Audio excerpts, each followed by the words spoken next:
to write that article, I went to England to interview some of our teachers. You know, we were little kids. They told us God was going to take care of us.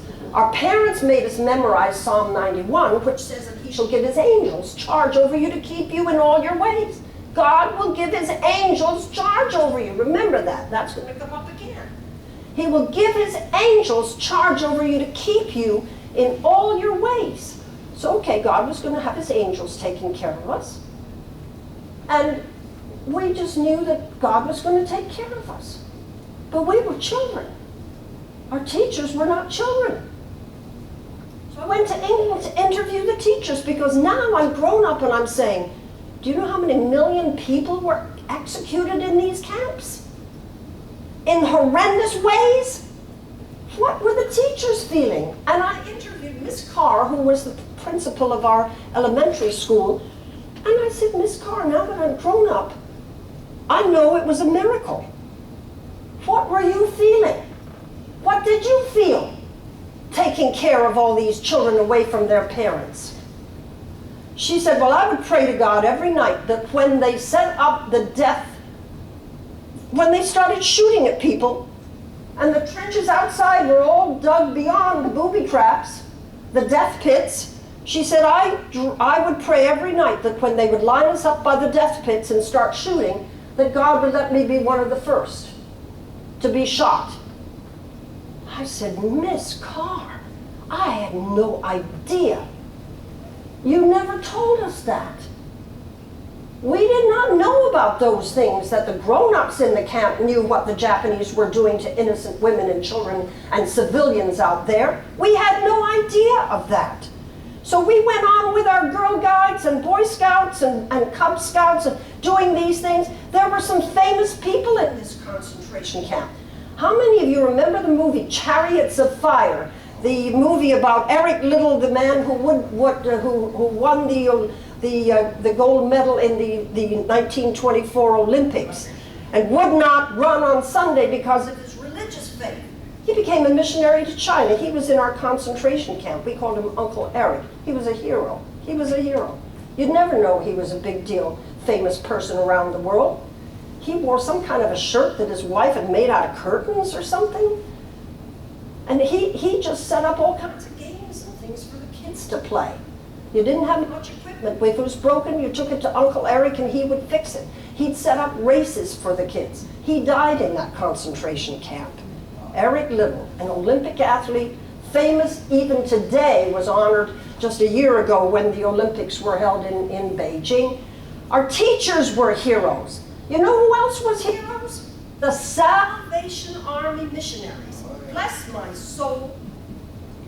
The Salvation Army band, when they heard in Beijing they were getting rounded up by the Japanese to be shipped to this concentration camp, Brigadier Ranks of the Salvation Army band put out the word and said, any of you that have musical instruments, bring them with you. Tuck them in under blankets or whatever else.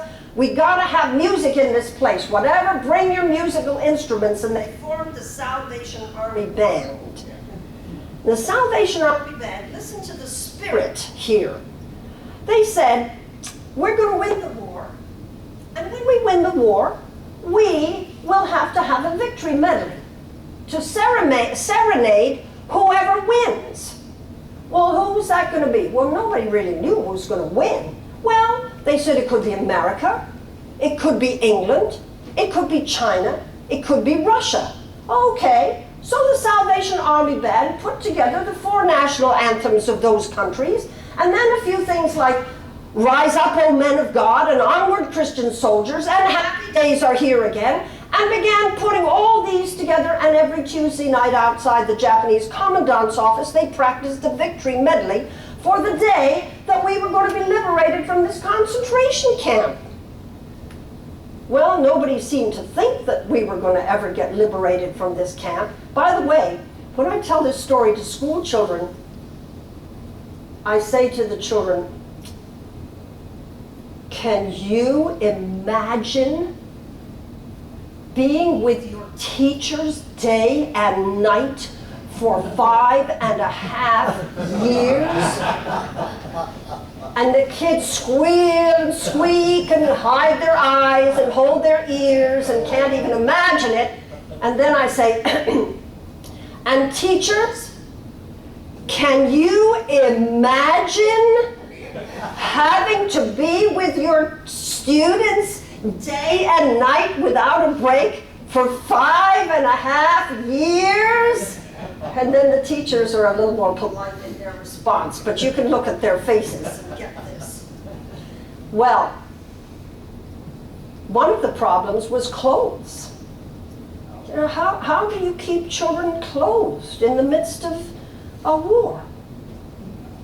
I mean, clothes, you can go to Walmart or Penny's or, you know, Strawbridge's. Big brothers could pass to little brothers. Big sisters, my big sister was in the camp, my big brother was in the camp, my little brother was in the camp, 4 of us Taylor children were in the camp. So I got my sister Kathleen's clothes.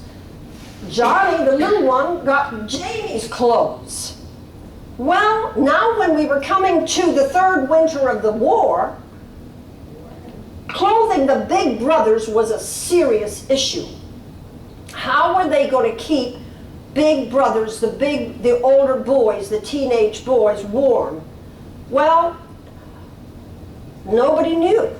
Well, Mrs. Lack, one of our missionaries' teachers, was in charge of the wardrobe. Now, that's a very fancy name for what she was in charge of. Believe me, when you say she was in charge of the wardrobe, for pity's sakes. Well, Mrs. Lack had no idea how she was going to keep the boys warm in the midst of this. This is like the same as cold as we feel here in this Philadelphia area. That's what it felt like. Well, one night in a dream, Mrs. Lack, this missionary teacher, in her dream, was walking up and down amongst the children sleeping on their steamer trunks. And in her dream, she looked down and she noticed the children were sleeping under, khaki and dark gray blankets.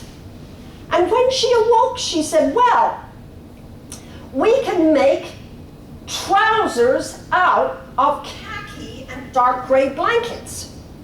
Well, the word went through the 1,500 prisoners in the camp. The Chifu School for Missionaries Children is talking about trying to make trousers out of blankets. There's a big problem because Mrs. Lack did not know how to sew.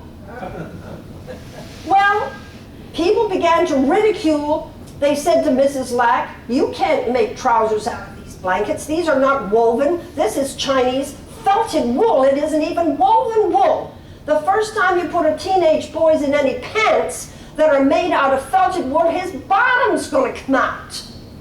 Well, we children could quote from the Bible because we were asked and told every day to memorize from the Bible. And the Bible says, if God does not clothe the lilies of the field and the grass which is there, which is going to be thrown away tomorrow, can he not much more clothe you, oh you little face? So we knew that if God told Mrs. Lack she should make trousers out of blankets, he definitely would know how to keep the boys' bottoms in. Well, an old man came up to Mrs. Lack in the mess hall and he says, ma'am, I hear you're thinking about making trousers out of blankets. This was the winter of 1944 and 45.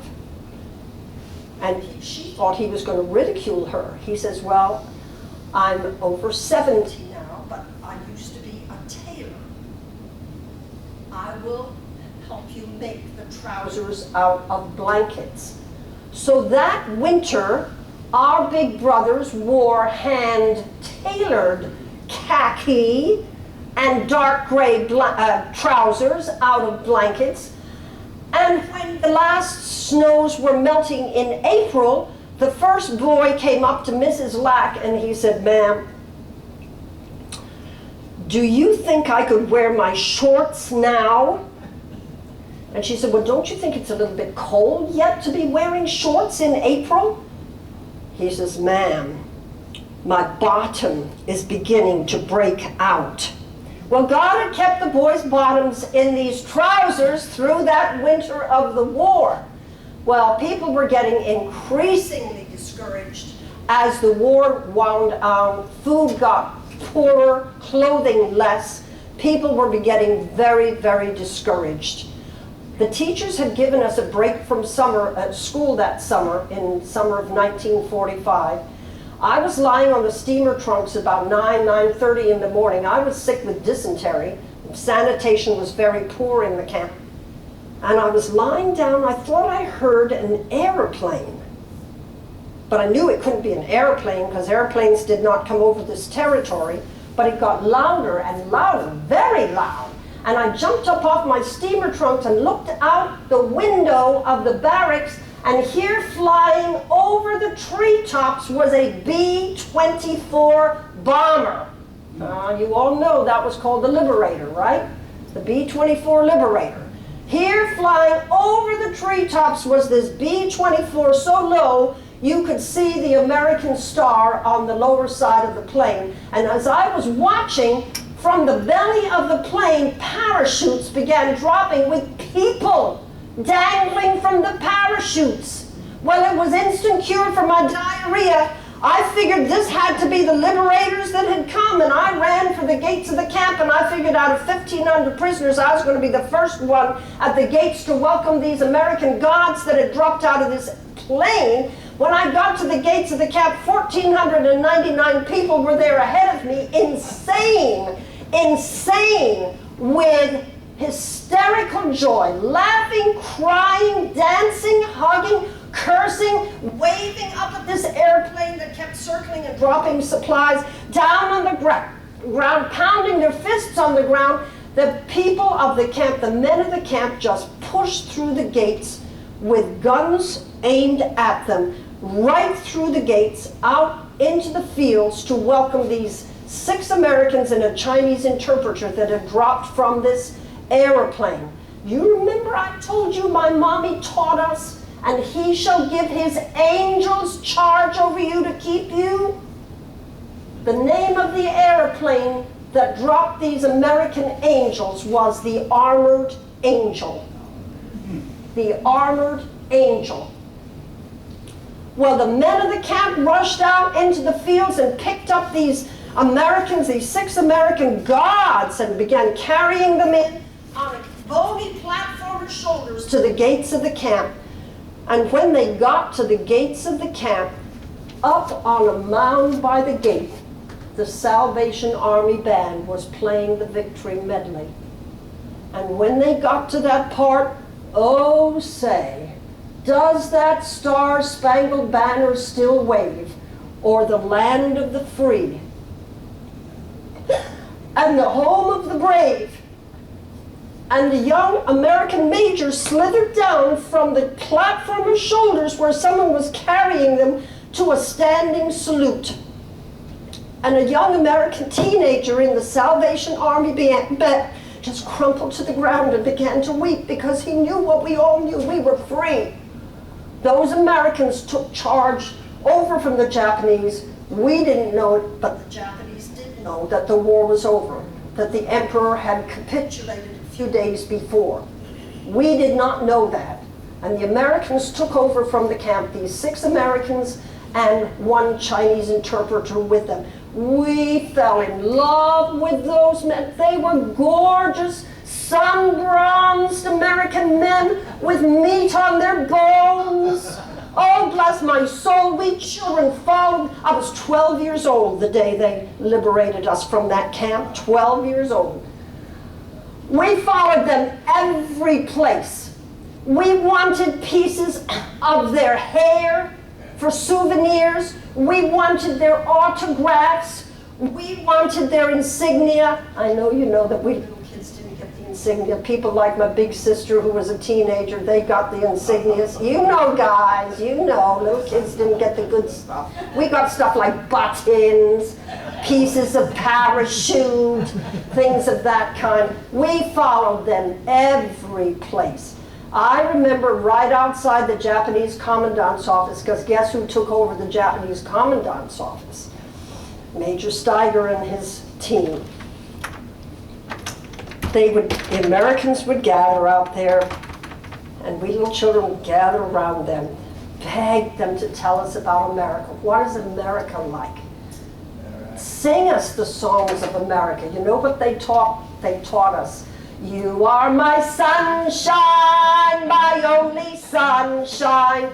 Come on, you make me happy when skies are gray. You'll never know, dear, how much I love you. Please don't take my sunshine away. Oh, sakes, how many years ago is that? And I can still sing it. Isn't that something? You know what? They arranged for us to be liberated. I was reunited with our father. My brothers and sister and I were reunited with our parents after 5.5 years on 9/11/1945. 9/11/1945. You know something? As a child, I did not know that I had lived a miracle. But when I became educated about what World War II was, and you know that, many of you in this room know what World War II was. You lived it. I began wondering, who are these heroes? We knew their names. Oh, we had their autographs. We had their town where they lived. And I said, who are these people that liberated us from the camp? I did not know. Where did they live? Did we say thank you enough to them? In 1997, I was running for the state assembly in New Jersey, and I was invited to substitute for Senator John Adler. He said, Mary, will you please substitute for us this next week on Saturday night at a reunion of the China, Burma, India Veterans Association in Mount Laurel, New Jersey. This is not 10 minutes from my house. I said, China, Burma, India Veterans Association, that must be who rescued me. He said, well, we want you to go to this reunion of all of the CBI veterans on the East Coast, Northeast Coast, the United States, and present them a proclamation of thanks and honor from the New Jersey legislature. Well, I got the prickles up and down my spine, and I said, what do you think? Maybe my heroes will be there, and I can say thank you. Well, that week I got out my treasures. You know how, I don't know if boys do this or not, but girls keep treasures, right? I got in my treasure chest and got their names and the addresses they had given, and I typed them on a piece of paper, and I took them that night, and here was a room with about 150 men and women in their 70s and 80s in this hotel room having a banquet reunion that night. When it was my turn in front of the microphone, I said, honored them with the proclamation, and then I said, I know it was not an accident that I was invited to be a substitute for Senator Adler tonight. And I told them the story briefly that I just told you. And I said, I brought the names of my heroes. And I read the names into the microphone and the addresses, that their rank that we knew. And I said, is any one of my heroes in this room tonight? I was greeted by people weeping, and I was greeted by silence. But after the banquet, they just came and wrapped me in their arms and said, Mary, you've got to tell this story. You've got to write it in our national magazine. You've got to tell that you're looking for these heroes. I mean, think about this. This was 1997. How many years now all had passed? Are they alive? Are they dead? Have they moved? I remember one of the men at that banquet took my list of names and took it back to the state of Maryland.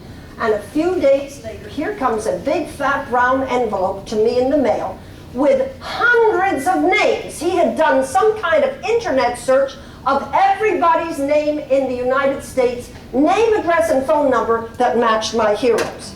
Now I'm going campaigning door to door to try to get elected to the New Jersey legislature. Now here is this envelope full of hundreds of names, and I now want to be starting finding these heroes. So how do you do this? Well, do you write self-addressed stamped envelopes and say, are you the James J. Hannon that liberated the Weishan concentration camp? Do you get on the telephone? Do you know how much I hate answering machines? I'd call him on a Sunday, well, Sunday was my day to call because I had MCI 5 cents a minute rates on Sunday, so that was a little less expensive, so I would wait to do my phoning on Sunday, and I would call, are you the James A. W. Moore that liberated the Weishan concentration camp? You get an answering machine. I know people all over the country must have thought there was some crazy woman on the telephone asking if they had liberated, if they were the liberator who had liberated the concentration camp. I was getting nowhere until a lady 10 minutes from my house phoned and said, oh, I saw this. She lives in Moorestown, New Jersey. She said, I was a nurse in Burma during the war, and she said, I saw this in our magazine that you're looking for these people. She said, my sister lives next door to Raymond Hanshelak in the Pocono Mountains of Pennsylvania. Here's the telephone number. Bless my soul. On a Sunday night, I called and I said, I am calling for Raymond Hanshelak. And a lady, he was the medic on the mission. She said, and what is the nature of your call? And when I told her, I just heard her gasp. She said, my Raymond died last year.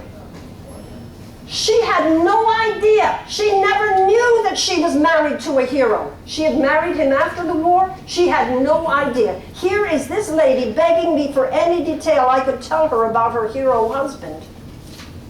So now I'm going down my list. I said, ooh, I'm able to find a widow, but not my hero. I went down the list. There was only one Peter Orlich, O-R-L-I-C-H, unusual spelling, Queens, New York. I called on a Sunday night. I said, I'm calling for Peter Orlich. The lady answered the phone. It was the same. My Pete died 4 years ago. She knew all about this. She says, oh yeah. She said, I was dating or writing to him all through the war. She says, my Pete was the radio operator in that mission. And she said, he was the youngest of the team. Oh yeah, we all knew he was the youngest. He was cute and he was single. And all the girls were in love with him. She said, I'm going to send you a present. And she put in the mail to me a piece of embroidered parachute with the rescue scene embroidered on a piece of silk parachute with all of their signatures on it. And she told me the story. She said, my Pete so wanted to be part of that rescue team, but when they were doing the physical exam for every volunteer that had signed up that wanted to be part, he knew he was going to get excluded because he wore glasses. And he wanted so badly to be part of that rescue team. She said he took off his glasses and he hid them when he got in the line, and he listened and memorized the eye chart by listening to the men in front of him. So he passed the exam, and she said he wore his glasses taped to his head. And you know what? I know it's true because somebody, the boys in the camp said, the first guy we found was this Yank that had his glasses taped to his head with pink medical tape. That was Peter Orlich. All right, now I had found 2 widows. And I said, okay, 2 widows. I'm afraid I'm not going to be able to find my heroes. Well, there was only one Tad Nagaki, and I called Alliance, Nebraska on a Sunday night. And I said, I'm calling for Tad Nagaki. And he said, speaking, and I started to cry. Farmer, an Japanese-American farmer in Nebraska. We must have talked for an hour, chit-chatting what it was like. I'd found my first hero. He says, I can help you find Jimmy Moore. Our families have stayed friends through these years. He lives in Dallas, Texas. I was so happy. Do you know something? There must have been 150 James Moores on this list. And here in Dallas, Texas, now I had this name to call, and I called Jimmy Moore. You will never believe this. When I called Jimmy Moore in Dallas, Texas, he said, Mary, I am the son of Southern Baptist missionaries to China. I attended the Chifu School for the Children of Missionaries in the 1930s. And he said, when the war broke out, I didn't have to go to war because he said I was in the FBI. And J. Edgar Hoover said FBI was doing good things for the security of America and I didn't have to go. But he said, I read in our school's alumni magazine that all these people of my classmates were going to war. And he said, I decided I had to go. And he said, I signed up to go to China because it was in my mind that I was going to rescue my school. And he said, when we parachuted outside the concentration camp, the first person I wanted to see when I got inside was the principal of our school. Can you, I mean, if I told you that story, I know you would say I'm making that one up. Somebody should make a movie out of it. And now I had found 2 widows and 2 of my heroes, and I was now at a dead end. But you got to understand, Jimmy Moore, this one from Dallas, Texas, had gone on into a career from the FBI into the CIA. So now I had a professional spy working for me. So Jimmy Moore started working, and one day he called me at work at home, and he said, Mary, I've got good news for you. He said, I found Major Steiger today. He lives in Reno, Nevada, the man that led this mission. I called Stanley Steiger in the middle of the day with my own credit card, telephone credit card. I didn't care what the price was, and I talked to this major. Here he had recently fallen and broken his hip, and he was hoping that he'd someday walk again. I said, Major, anybody who would lead a rescue mission to liberate 1,500 people is guaranteed going to walk again. And I was right, he did. Then I was down to the last one, and Jimmy Moore, sure enough, not long after, called me up by the end of the year, and he said, Mary, I got good news for you. I said, Jim Hannon. He says, I found Jim Hanna in Yucca Valley, California. You know what? Each time I found the hero, I called the newspaper in their town. I said, did you know you have a hero in your midst? And this is what they did. And newspapers around the country wrote articles spotlighting these American heroes. It wasn't quite enough. I wanted to go and see them and say thank you face to face. So I set out on a pilgrimage. It took me a couple of years to crisscross America, to visit each one in a special private way. Well, it wasn't really private. Some of them I set up very public to tell the story as I've told it to you here and honor them publicly. Jimmy Moore in his church in Dallas, Texas. I got the preacher to let me be the preacher that Sunday morning. And Jimmy was sitting with his wife right here in the front and honored Jimmy Moore. I went up to Long Island to honor the memory of Peter Orlick, and his wife and granddaughter were seated there in the audience while I honored the memory. Each one, visiting each one of them face to face. Only one remains, Tad Nagaki, the Japanese-American from Alliance, Nebraska. I flew to Alliance in January to help him and his whole community to celebrate his 90th birthday in Alliance, Nebraska. You know something? Let me say it to you, because all but one of my heroes is gone. But let me say thank you to you. You who have served so honorably our country. I will never know what you went through, but I know what those heroes went through. And I say thank to every one of you that has served our country, because you are the people who saved the world.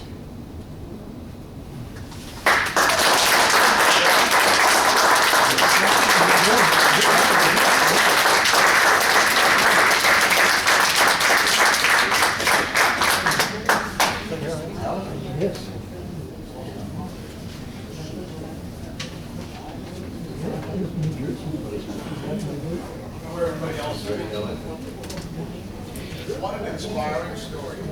That was just great. I hope you will continue to come out. I hope you'll continue to enjoy this. You all have stories to tell. We've heard many of them already. Here was one that was really inspiring.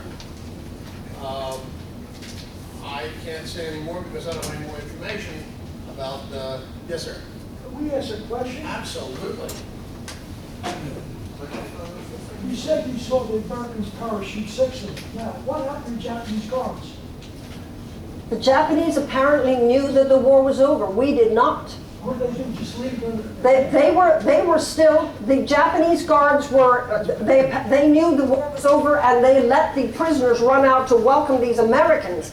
And the Americans came in. Major Steiger, who headed this mission, it was 6 Americans and 1 Chinese interpreter. And and by the way, one of the Americans was Tad Nagaki, the Nisei, who spoke Japanese himself fluently. They took over the camp, and Major Steiner said to the Japanese, you are to stay right here. You are to help protect the safety of these people.